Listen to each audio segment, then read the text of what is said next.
Méditation du 4 août. Soyons les mains de Dieu. Saisi de compassion, Jésus toucha leurs yeux et aussitôt ils recouvrèrent la vue et le suivirent. Matthieu 20, le verset 34. C'était l'hiver et ça s'est passé dans une rue ordinaire. Elle avait l'air très fragile. Son petit visage était rouge, son nez était mouillé, ses petites mains étaient violacées et des sandales déchirées couvraient ses petits pieds. Elle a étendu la main à hauteur de la fenêtre de ma voiture et le regard pressant m'a demandé une pièce. Je me souviens avoir mis dans sa main un peu d'argent, mais plus pour faire taire ma conscience que pour l'aider dans ses besoins qui étaient certainement nombreux. C'est alors que surgit en moi un dialogue où j'ai mis Dieu en question. Où es-tu? Et tu permets la souffrance d'une enfant? La souffrance et la douleur humaine sont visibles à tous. La pauvreté, les abus et les injustices sont le dénominateur commun de tous les pays du monde.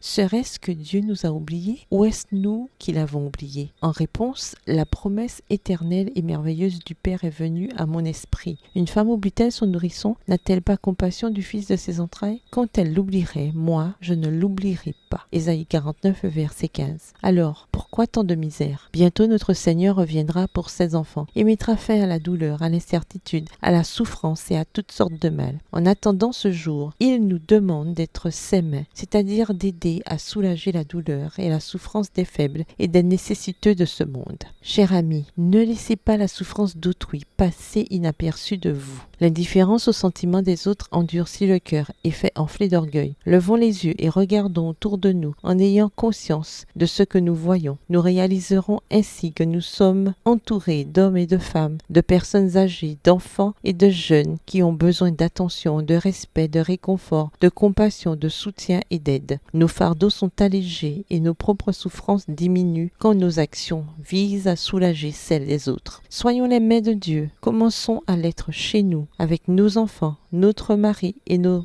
amis. Ensuite, levons les yeux, voyons plus loin et atteignons les centaines de nécessiteux qui apparaissent chaque jour sur notre chemin. Ayons cette devise de Mère Teresa: les mains qui aident sont plus sacrées que les lèvres qui prient. Bonne journée, que l'Éternel vous bénisse.